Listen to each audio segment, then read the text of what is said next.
Hi, I'm Daniel. I'm a sleep physician. And if you have insomnia, this channel is for you.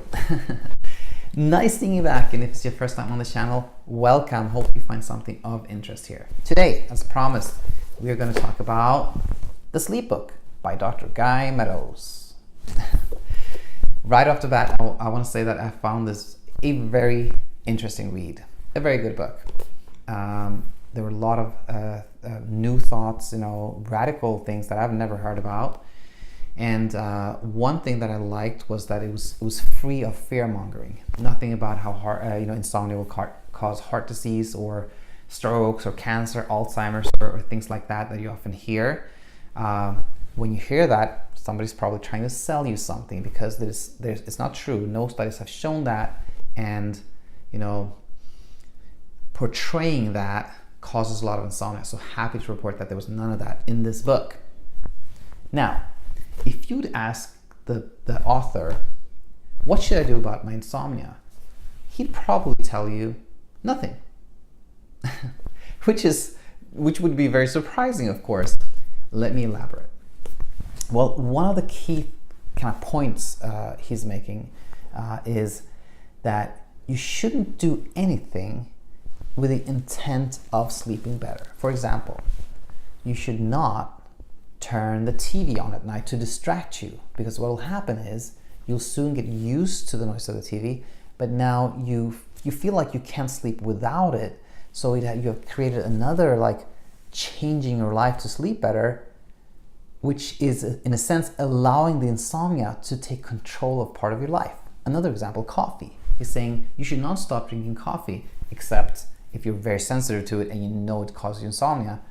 But generally speaking, that first cup of coffee in the morning, particularly if you enjoy it, don't stop taking it, because again, if you do, it's not going to change your insomnia, and you've allowed your insomnia to take over another part of your life.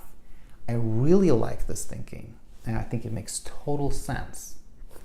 Now, the second thing I want to bring up is what he's telling you to do. Again, he's telling you not to do anything to sleep better, but there are things you can do that will kind of have the indirect effect that you will sleep better. And mainly what this is about is something that he calls ACT, acceptance and commitment therapy. Let me give you an example. He's saying, if you're in bed and you starting to have racing thoughts about your job, then you shouldn't leave the bedroom. You shouldn't try to distract yourself. Rather, you should focus on that thought and kind of almost have a conversation with it. You should say, oh, worries about job. Here we go again. Or maybe that was a little bit kind of a negative connotation, more like welcome thoughts about work. I see that we meet again. And then kind of think about it in a very mindful way. So instead of kind of trying to distract yourself from the thoughts and feelings that are keeping you awake, you should welcome them and accept them and work with them and play with them, he says. Radical stuff to me. And what he's saying again is that you should not, what I've always been taught is that if you're having a hard time sleeping, leave the bedroom, go back only when you feel sleepy again. But he's saying, no, don't do that. Instead, kind of welcome and play with these thoughts.